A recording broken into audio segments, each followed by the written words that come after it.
Años 60, Silicon Valley, California. Costa oeste estadounidense. El tiempo de una revolución que cambió todo. Una época en la que los hippies, excéntrico, y los aficionados soñaban con tener su propia computadora. Hasta entonces, solo corporaciones, algunas universidades y el gobierno tenían grandes y costosas computadoras. ¿Una pequeña computadora para todos? Imposible, inconcebible, inimaginable.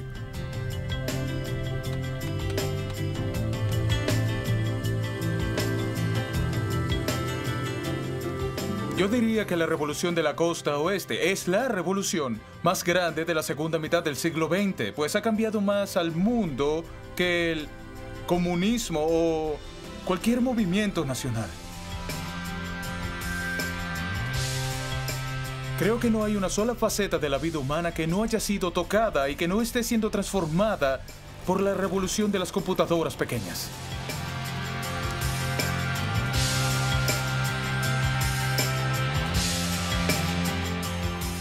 Los pioneros del movimiento de la computadora personal creían en un mundo mejor, pues el poder de estas máquinas no debía ser del monopolio.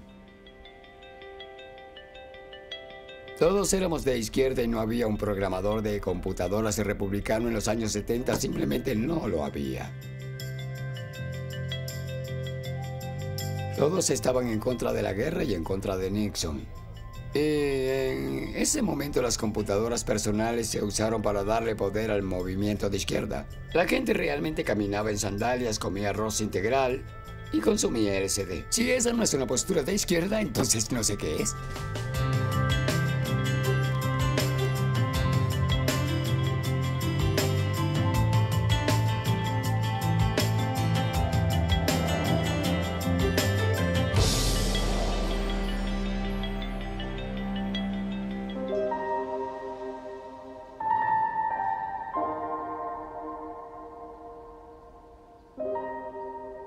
Silicon Valley es un lugar mágico y la gente me pregunta todo el tiempo por qué es así.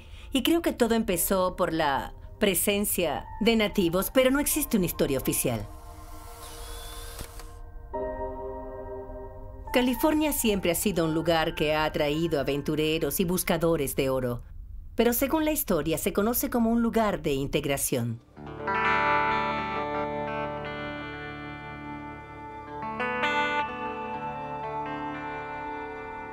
Creo que hay un espíritu en Silicon Valley que fomenta la innovación. Ya que hay mucha gente dispuesta a arriesgarse por la posibilidad de una recompensa, ya sea financiera o que mucha gente pueda usar lo que creaste.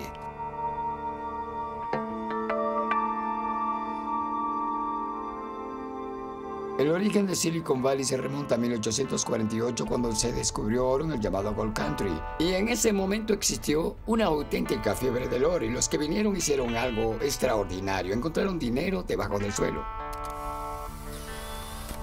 Esto cambió todo y le dio una popularidad a California que nunca se había visto, pues eso condujo a que vinieran muchas personas. De repente teníamos ferrocarriles, bienes raíces y construcción de barcos, Hollywood, y luego, en 1900, trajimos la era electrónica, cuando Lee de Forest inventó el tríodo.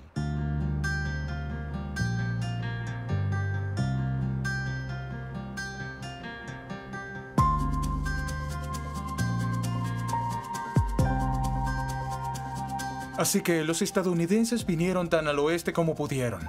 Ya no podían ir más lejos, pero más allá del bello océano azul, estaban separados de la costa este. Aquí tenían permiso para hacer cosas. Fue así como los primeros pioneros de la informática en los 70 fueron muy innovadores, pues aprendieron a compartir sus recursos.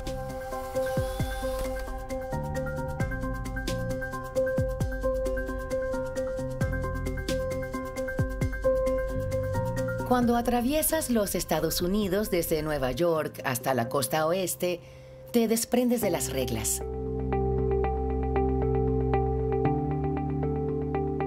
Y cuando vienes a California te encuentras con un gran borde azul que es el Océano Pacífico donde nadie te detiene.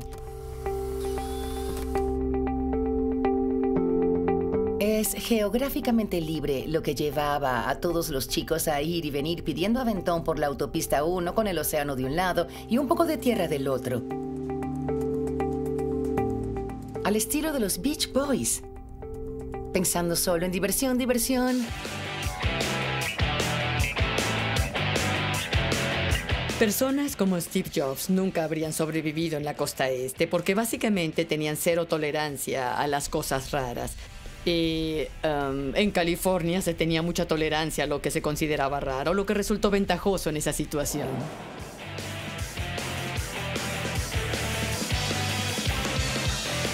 Cuando aterricé en California fui a Berkeley a conocer a algunas personas, entre ellos una chica que me llevó a un campamento nudista en las montañas de Santa Cruz. Esa sería mi primera experiencia con la desnudez grupal y fue genial.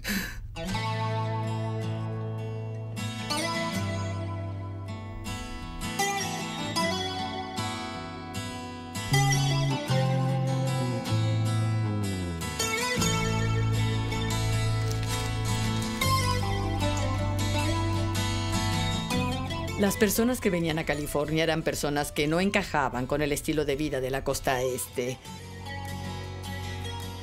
De esta manera, California se llenó de personas que no estaban satisfechas en otro lugar. Era colorido y nuevo, porque logró el cambio después de un periodo bastante fuerte de rígido conformismo. Y en el que de repente todos cuestionaban todo.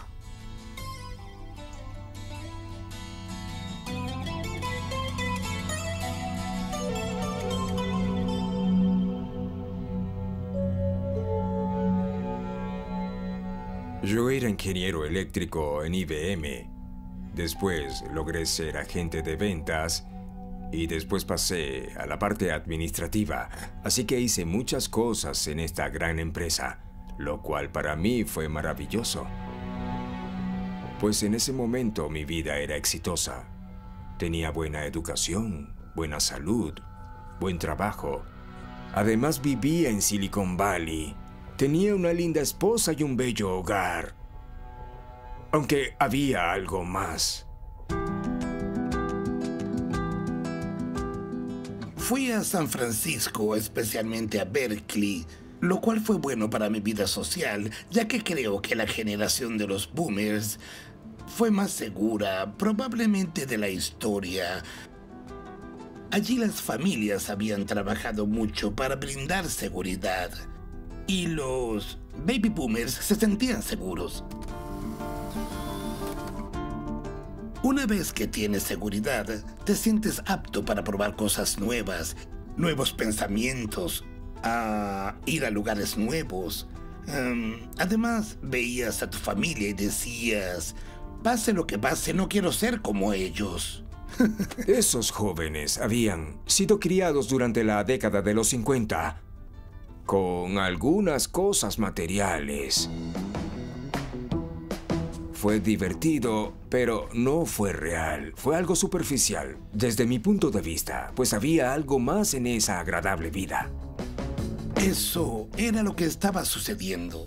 Algo que en gran medida era impulsado por el movimiento contra la guerra y el hecho de que los hombres podrían ser llevados a Vietnam para convertirse en carne de cañón.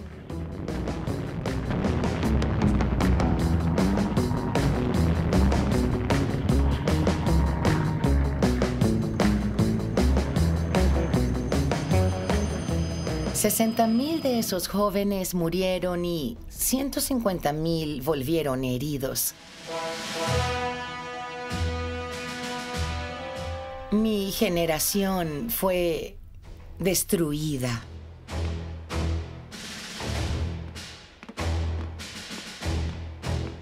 Los hombres tradicionales se habían ido. Habían sido reclutados, pues sus padres habían querido que así fuera. Y los hombres no tradicionales, los artistas, músicos, pensadores salvajes, formaron una generación que creó mucha música de protesta.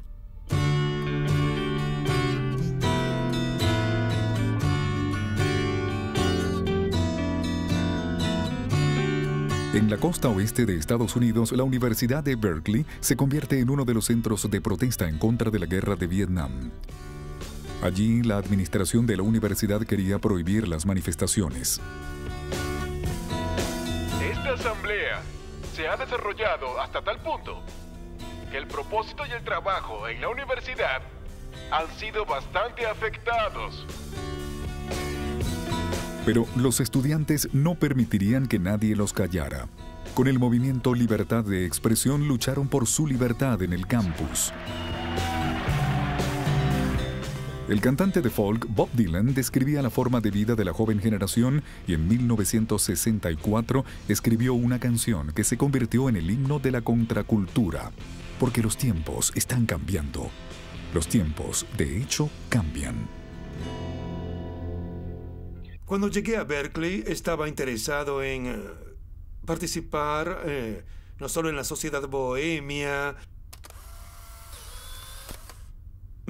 los picnics de San Francisco, sino también en las actividades contra la represión política.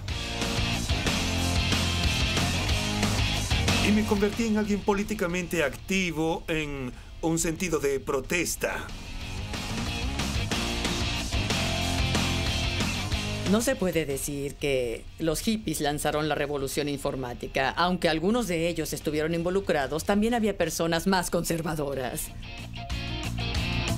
Era un contexto en el que eras especialmente valorado según lo que pudieras aportar. Y no tanto por cosas más nimias como la forma en que vestías en la época o, ya sabes, el tipo de música que escuchabas. Y si eras bueno en cualquier cosa técnica, obtenías respeto por tus aptitudes y logros y no solo por tu libre pensamiento.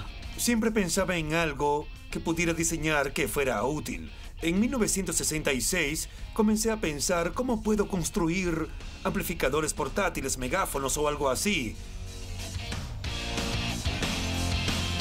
También construí los medios para conectar estas cosas con audio. Y entonces mi idea era que la multitud pudiera responderle a la persona que intentaba hablar por ellos. Ese fue el inicio de mis ideas de comunicación multilateral. Así como hoy el público no confía en los grandes medios corporativos, ellos no tenían otras opciones. Todo lo que había eran 3 grandes cadenas televisivas y 3 grandes periódicos propiedad de importantes conglomerados, por lo que el público no confiaban en ellos, no tenían otras opciones. Comunicación a nivel de los ojos, donde a alguien se le permitiría decir algo, era algo escandaloso. Además, las ideas liberales de los estudiantes no eran algo políticamente poderoso. Es que sabemos que ellos lo saben. En 1966, Ronald Reagan se convirtió en el gobernador de California. Él era un gran conservador que había establecido tener una posición firme contra los manifestantes en su campaña electoral. Pero la generación joven permanecía en un estado de agitación.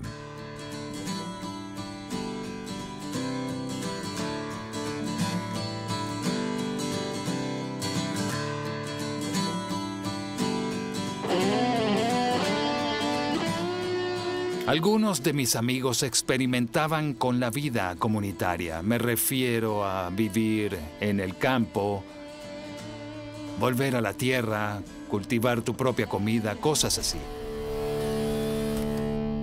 Yo era un chico de la ciudad, crecí en el Bronx, así que este cambio fue fascinante para mí, además de poder involucrarme en actividades al aire libre y construcción de nuestros propios refugios.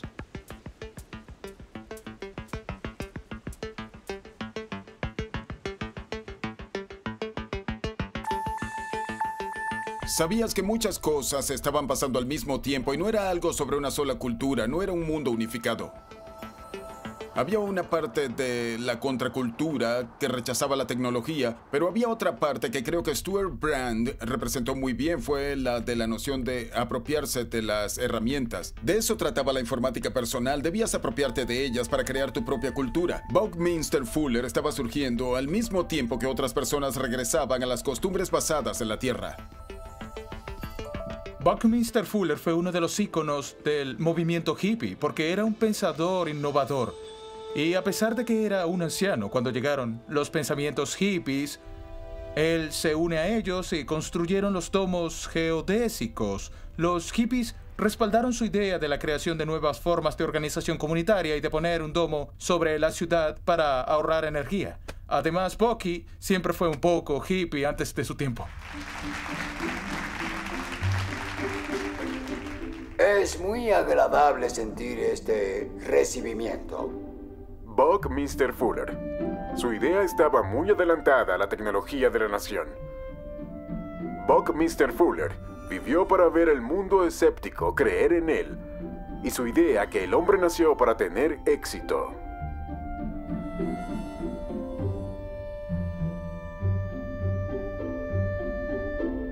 Fuller dijo que el futuro de la humanidad tenía que ser una utopía u olvido. Y mucha gente lo entendió así, y me incluyo en eso. Y estábamos listos para la nueva tecnología. Muchos ingenieros trabajaban para grandes compañías de computadores, pero esos mismos ingenieros soñaban con tener su propia computadora en casa. 6, 5, 4, 3, 2, 1, 0. Despegue listo. Los años 60 terminaron con un triunfo tecnológico. El 21 de julio de 1969, Neil Armstrong es el primer hombre en caminar sobre la Luna. Es un pequeño paso para el hombre, pero un gran salto para la humanidad.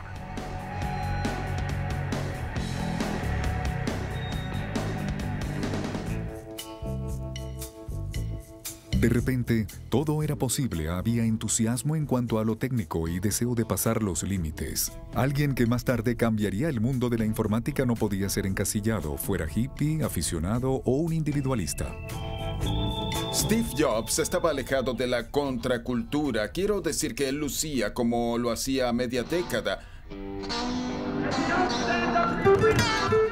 Aunque estaba muy influenciado por Dylan y Joan Baez, ellos eran parte de su visión del mundo. Era una combinación entre negocios y un pensamiento que decía que las computadoras serían una herramienta de poder.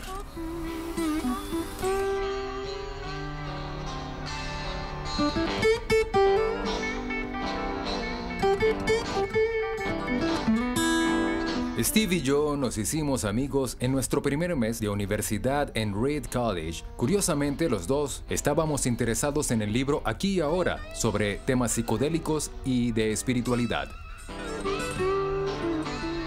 Soy experto en todos esos libros. Además, nos llevaron a mí y a Steve a la India.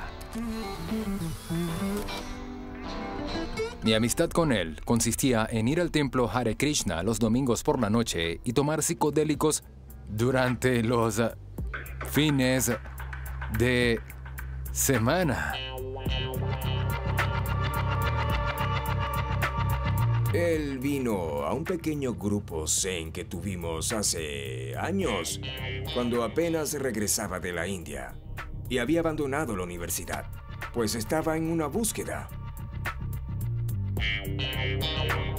Esto lo hizo por un corto tiempo, hasta que descubrió su verdadera pasión. Lo curioso de todo es que nunca hablamos de tecnología. Jamás. A pesar de que él había vendido Blue Box. Steve Jobs y Steve Wozniak habían construido Blue Box en la secundaria que se podían conectar al sistema telefónico y hacer llamadas a nivel nacional e internacional sin cargo alguno. Definitivamente ilegal, pero muy divertido. Funcionaba así. En esos días, la información sobre la facturación de llamadas pasaba por la misma línea telefónica de las llamadas. Así que cuando marcábamos algún número, salía la llamada y lo que pasaba era que comenzaba la facturación durante la duración y si sonaba el tono 2600, la oficina central pensaba que la llamada ya había terminado. Por lo tanto, no se hacía el cobro de la llamada y esta era gratuita. Ese era el secreto. Rápidamente Steve Jobs y Wozniak construyeron un prototipo y Steve dijo, bien, vendamos esto. Así fue como comenzó su asociación. De no haber sido por Blue Box, Apple nunca hubiera existido. Habrían existido las computadoras, pero su asociación con Steve Jobs primero comenzó con la Blue Box, porque ese fue un proyecto exitoso. Mientras tanto, algunos ex-hippies estaban cambiando el sistema académico de Silicon Valley y lograban tener una universidad libre y autónoma, sin plan de estudios rígido, sin jerarquías. La tecnología y los estilos de vida alternativos no eran una contradicción para ellos. Escuché sobre esta universidad gratuita de Palo Alto y me asombré, pues tenía cosas fuera de lo común. Hice el recorrido por ella y dije, bien, echaré un vistazo.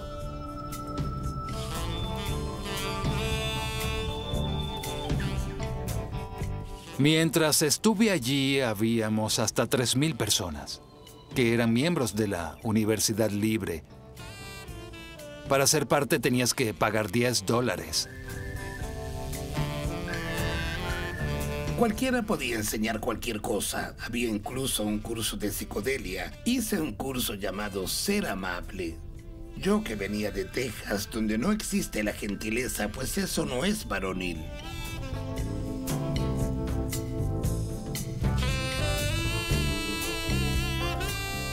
Eso fue, de alguna manera, el antecedente del Internet de hoy, en el que puedes leer y crear cualquier contenido que desees, así como hacer que otras personas lo consuman. La universidad gratuita hizo todo eso posible y creo que nos abrió los ojos a lo que podía pasar si las personas consumen y contribuyen. Nunca eres demasiado joven para enseñar, ni demasiado viejo para aprender. Además, el estado natural de los seres humanos es la curiosidad sin fin.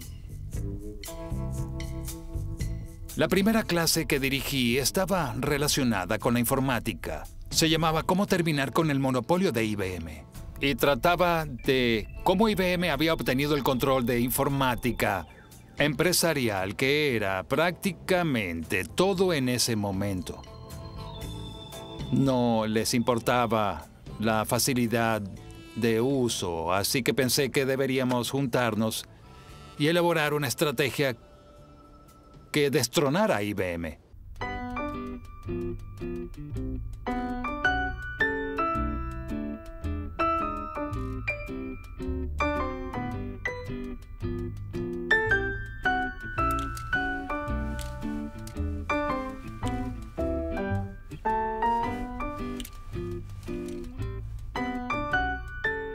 Creo que en ese momento se veía a IBM como a Microsoft en la actualidad, o como se les veía antes de que Apple se hiciera tan fuerte como lo es ahora. IBM dominaba por completo el mundo de la tecnología. Creo que fue su gerente general quien dijo que solo había mercado para unas 6 computadoras en todos los Estados Unidos. Hablaba de grandes servidores.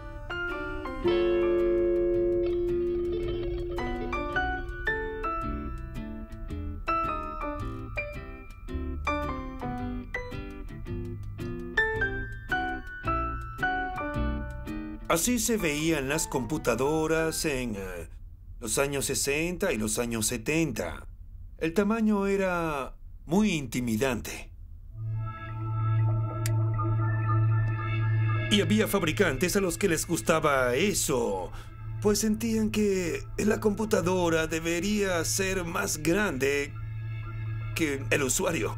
La computadora lucía como una máquina enorme y la gente usaba batas blancas.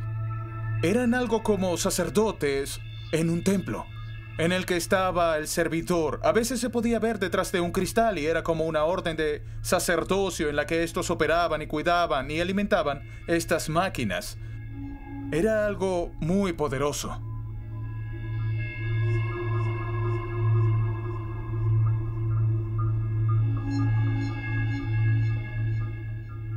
Tenía amigos en la universidad que iban al sótano y se escabullían en el laboratorio para ir a ver a la computadora gigante.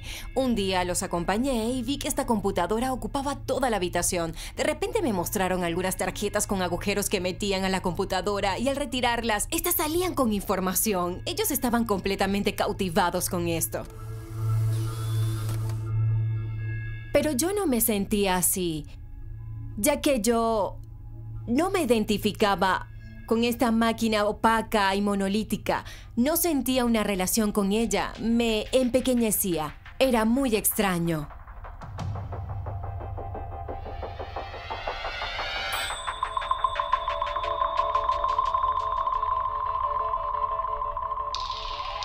Fue visto como una herramienta de control social y una herramienta de concentración de poder. Si no podías pagar esta máquina, no podrías ver todo lo que podía hacer.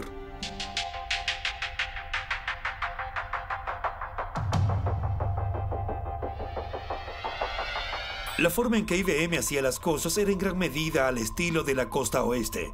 Esta era una empresa antigua y muy conservadora en sus conceptos sociales. Cuando te unías a la compañía, ellos te levantaban los pantalones y veían si tus calcetines llegaban hasta la rodilla. Eso era muy importante para ellos, pues debías vestir un traje negro y una corbata azul. Y si eras vendedor, te enseñaban canciones de la compañía que podías leer en un cancionero.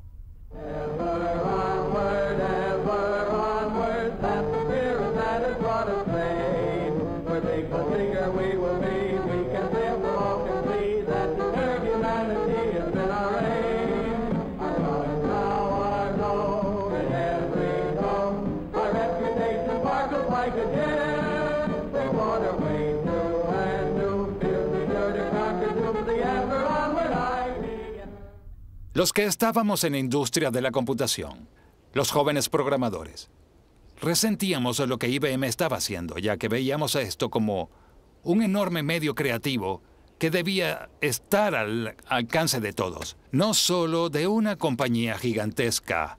Mi mayor molestia era que las computadoras tenían que ser compartidas.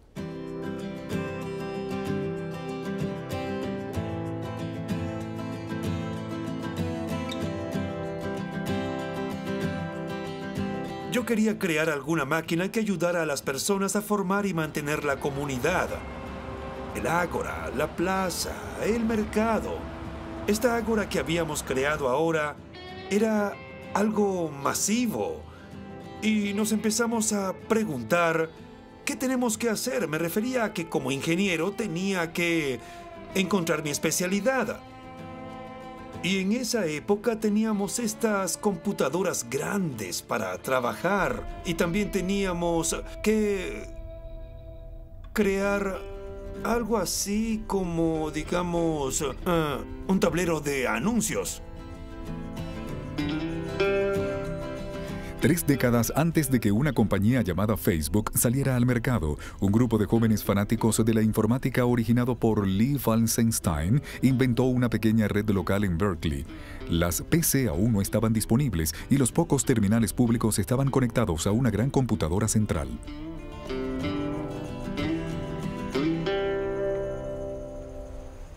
Esta es una terminal de memoria comunitaria.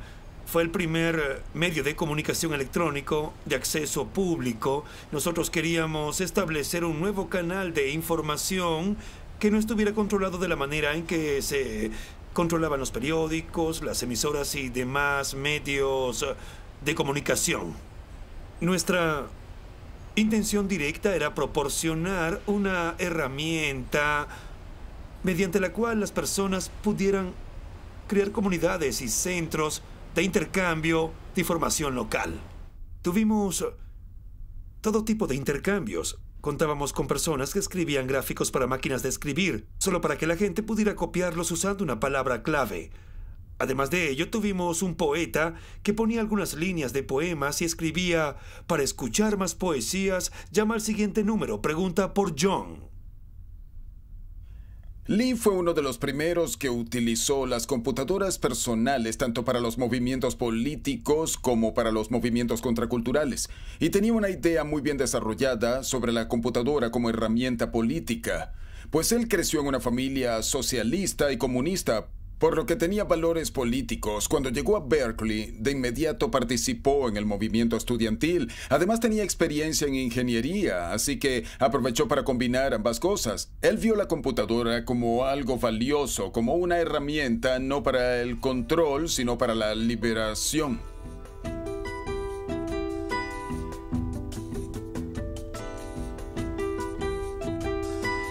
La primera terminal se abrió el 8 de agosto de 1973. En este año no existían las computadoras personales. Cuando la instalamos en una tienda de discos en Berkeley, un lugar de contracultura, temía que la gente se indignara y dijera: ¿cómo te atreves a llevar una computadora a este pequeño y maravilloso mundo que creamos? Pero esto nunca pasó. Su reacción fue: ¿oh, ¿puedo usarla?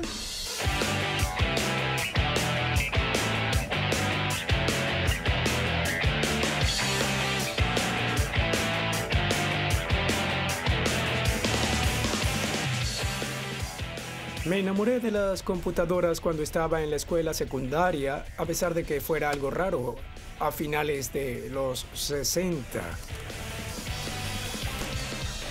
Tuve suerte, ya que en mi escuela secundaria había una terminal que estaba conectada a una computadora. Para mí eso era increíble. Me sentía realmente como pez en el agua, y desde ahí quise realizar esa gran idea diseñando un programa. Yo quería mi propia computadora y no me era posible tener una. Hubo un grupo de hombres, en su mayoría jóvenes, en el área de Bahía a mediados de los 70 que tenían hambre visceral de tener acceso a su propia computadora. Ellos querían su propia computadora. Ni siquiera estaban seguros de qué iban a hacer cuando la consiguieran, pero querían explorarlo. Y ver qué podían hacer con ella. Ellos pensaron que iba a ser algo fuera de este mundo.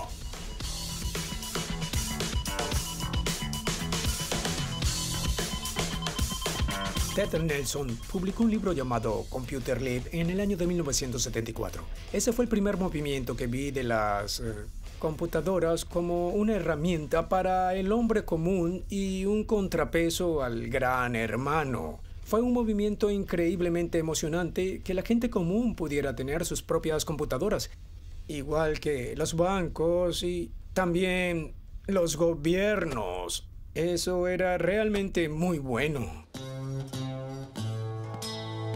Y luego, el gran descubrimiento. Una pequeña empresa que hasta ahora solo había fabricado calculadoras de bolsillo. En lugar de eso, ahora traería al mercado lo que pasaría a la historia como la primera computadora personal. Y aquí está. La computadora que todo nerd soñaba. Alter 80800. Se anunció en la portada de la revista Popular Electronics en enero de 1975.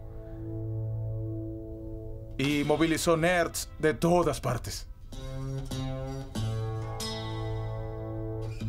Lo que puedes hacer con esto es ingresar los números 1 y 0 en la computadora, usando estos conmutadores frontales, y así podías ejecutar el programa. ¿Pero qué hacía el programa? Simplemente ejecutaba las luces parpadeantes. Pero para los nerds a mediados de los 70s, en Silicon Valley y en todas partes, era como una explosión de júbilo, porque podían hacer algo como esto en casa y en una computadora real. No era una calculadora que solo sumaba números, era una computadora. Fue algo revolucionario, pero considerado ridículo por muchas personas que no entendían su potencial. Los pedidos sobrepasaron la capacidad de la empresa y la gente tenía que esperar a que llegaran sus equipos, aunque algunos de ellos conducían hasta la compañía que estaba en Albuquerque, Nuevo México, en medio de la nada. Ellos iban en sus vehículos y acampaban en el estacionamiento, esperando una computadora. Y cuando la conseguían, adquirían partes sueltas, se sentaban en sus vehículos nuevamente y las armaban, y si no lo lograban, volvían para obtener ayuda. A mediados de los años 70, los movimientos hippies y de protesta se estaban quedando sin energía, pero el deseo de cambiar el mundo no iba a ser manejado por grandes corporaciones anónimas, ni con flores en el cabello, sino con el soldador. Detrás de esto estaba la maravilla del circuito integrado y el microprocesador. Este chip es un circuito digital completo de una computadora, al igual que las del pasado, cuesta solo $12 y permite a los aficionados hacer lo que las computadoras jamás habrían podido hacer antes.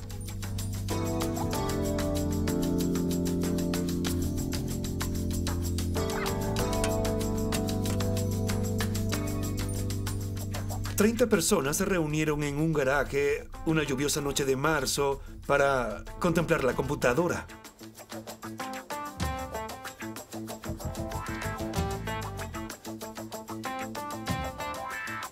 La gente se reunía y compartían conocimientos entre sí sobre sus hobbies de computación.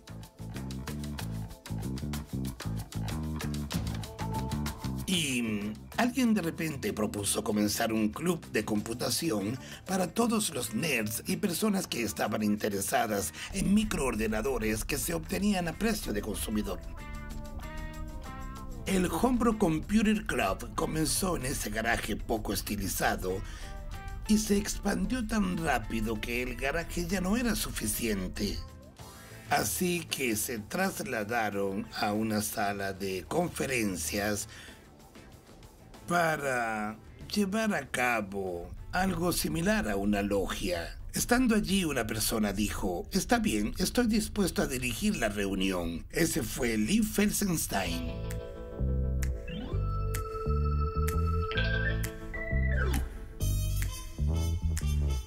Yo fui una de esas personas y gané experiencia con la comunidad Memory.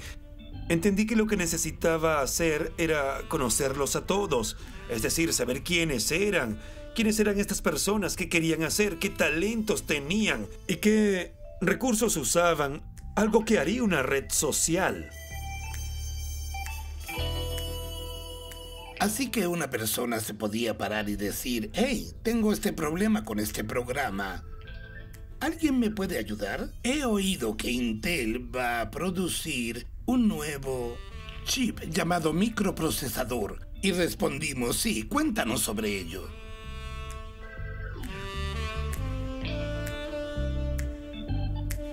Antes de que el dinero entrara en escena, todo era compartir y dar a conocer, y esto fue algo que empoderó gradualmente a las personas, que como resultado de la emoción creaban algo. Eso era poder para un individuo, así que el hippie estaba compitiendo con el hombre organizacional que se había formado en el movimiento informático de Homebrew. Les encantaba llevar lo que habían creado a una reunión del club mientras tomaban cerveza casera y hablaban con sus amigos. En el club Homebrew, un tipo llamado Steve Dompier vino con un alter que había programado, y gracias a ello descubrieron que si ponían un radio AM en la parte superior y ejecutaban el programa, la interferencia que salía de la máquina crearía tonos en la radio. Él se dio cuenta de que podía hacer música con eso. 30 horas después tenía un programa que reproducía música. Él lo creó ingresando a mano los interruptores. Ingresó la canción Fool on the Hill de los Beatles. Y dijo: espera. Vio la radio y la encendió. Y estaba sonando tarará, tararara, Tararara.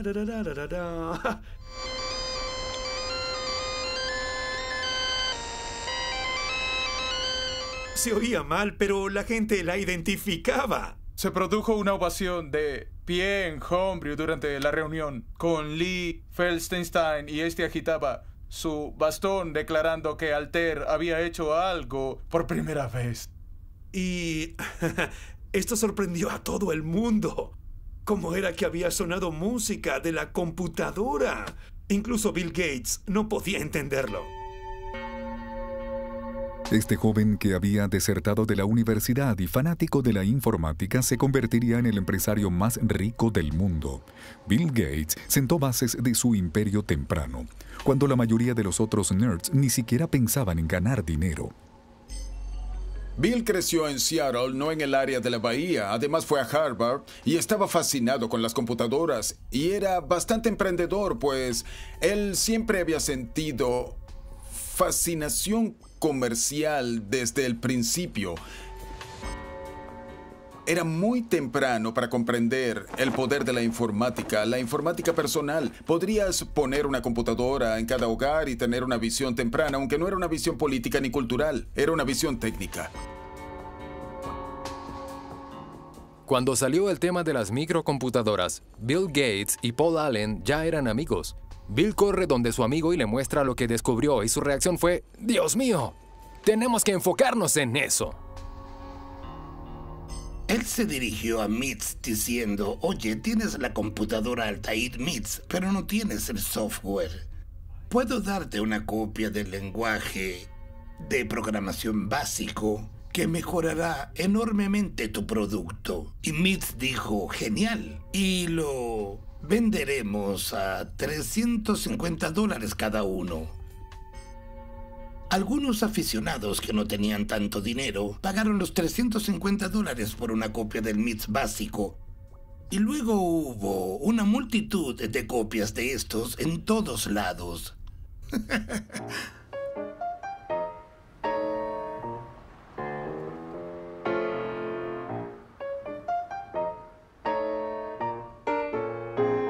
Así que lo intercambiamos. Además, alguien había hecho unas 20 copias, las cuales trajo a la siguiente reunión y cualquiera que quisiera una podía tomarla. Bill Gates notó que la gente no estaba pagando por el artefacto, que era básicamente una cinta de papel con agujeros agrupados, que costaba casi lo mismo que una computadora Altair, y que la gente simplemente lo estaba poniendo sobre un lector de cinta de papel perforado para hacer otra copia.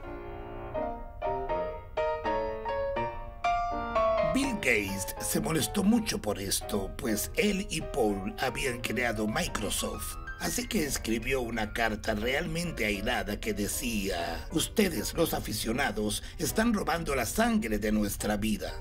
Ustedes son unos ladrones. ¿Cómo podíamos tener un buen software y una industria de software si se la estaban robando? Eso tenía que parar.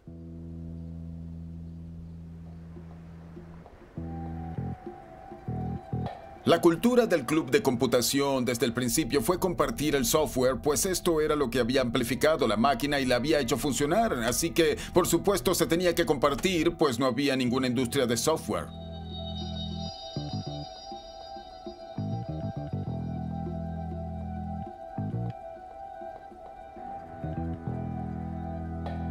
Creo que este ha sido uno de los acertijos en la industria informática temprana, pues fue fundado por renegados, quienes pensaban que ellos lo eran.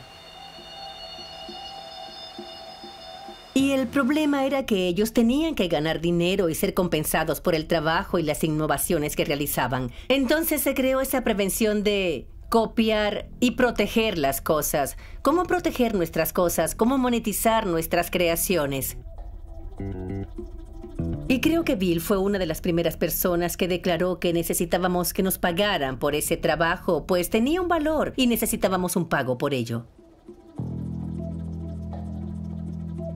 Recibieron la carta de Gates y hubo una mala reacción por parte de la comunidad. No estaban de acuerdo. Sí, tal vez había sido un robo.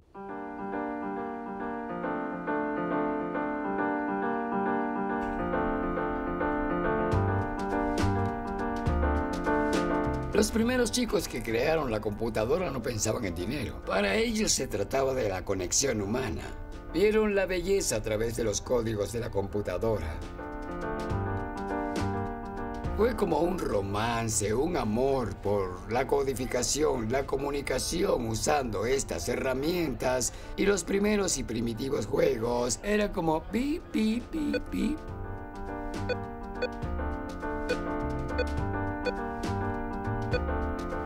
Vaya.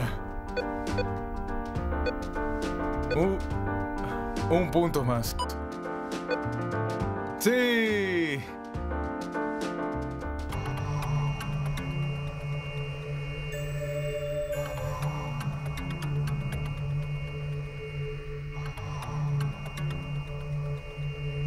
Tuvimos esta palanca de mando que usábamos para jugar. Era un agarre de bicicleta.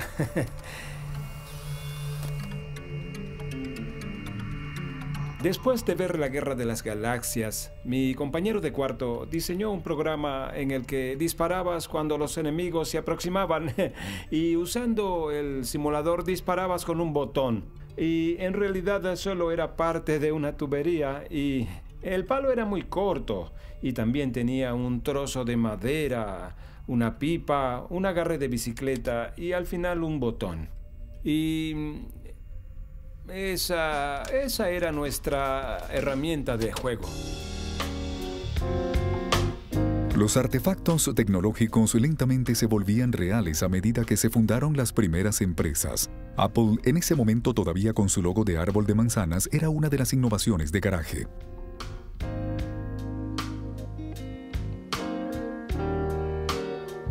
Mantuve contacto con Steve. En 1975 fuimos a una granja en Oregon. Comíamos muchas manzanas. Vivíamos en un huerto donde se producían. De ahí viene el nombre de Apple. Luego, al año siguiente, Steve Wozniak creó su primer prototipo, el Apple I, y lo mostró en Homebrew.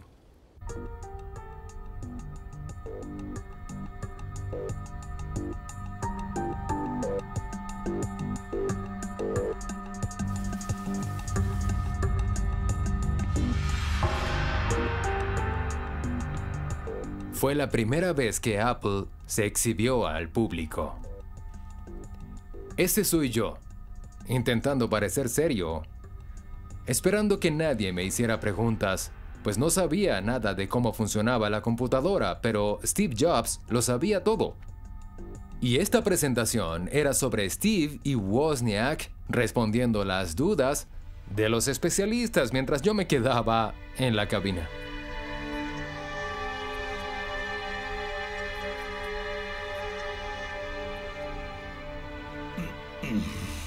Conocí a Steve Jobs y Steve Wozniak en el club de computación. Ambos eran nerds. Jobs era una especie de visionario y fantasiador, y Woz ejecutaba. Eran amigos, compañeros en la secundaria. Un día Woz dijo: me agrada Altair, pero quiero una computadora que funcione como yo quiero. Y Jobs dijo: está bien, genial. Woz hizo el hardware y el diseño del software. Y Steve ayudó un poco de aquí y allá, pero no fue el principal productor de lo que vino a ser el Apple I. Siempre pensé que esa era la esencia de Silicon Valley, un hacker que está interesado en desarrollar tecnología por derecho propio y un tipo que entiende del negocio, los mezcla de la manera correcta y obtiene compañías como Apple. Y así es como comenzaron Woz y Jobs. Jobs fue el emprendedor y el visionario que dijo: oye, de esto puede salir algo interesante.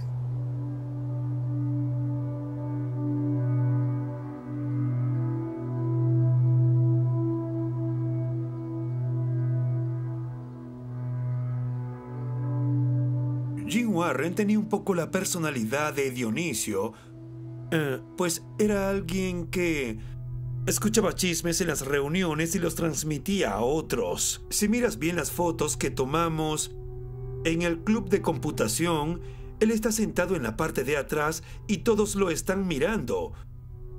Pues estaba haciendo lo que hacía en cada reunión, contando chismes.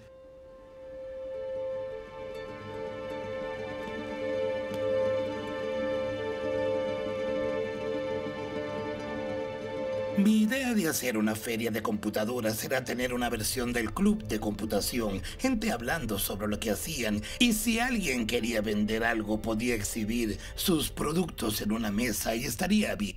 Jim Warren era miembro del Homebrew Computer Club, un lugar ubicado en la península Media, y se dio cuenta de que existía la necesidad de crear un lugar para que todos se reunieran y expusieran sus empresas y productos. Así que lo instaló en un gran auditorio del centro de San Francisco y atrajo grandes multitudes.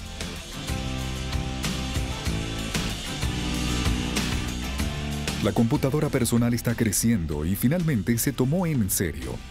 Proveedores de todo el mundo viajan a la Feria de Computación de San Francisco para ver todo lo que comenzó en los garajes de Silicon Valley. Pero las pequeñas cajas grises no eran personales todavía. Esto cambiaría radicalmente solo unos años más tarde, cuando IBM, el gran rival de la costa este, ingresara al negocio de las PC antes de que el WWW cambiará nuestras vidas. La revolución de Silicon Valley apenas comenzaba.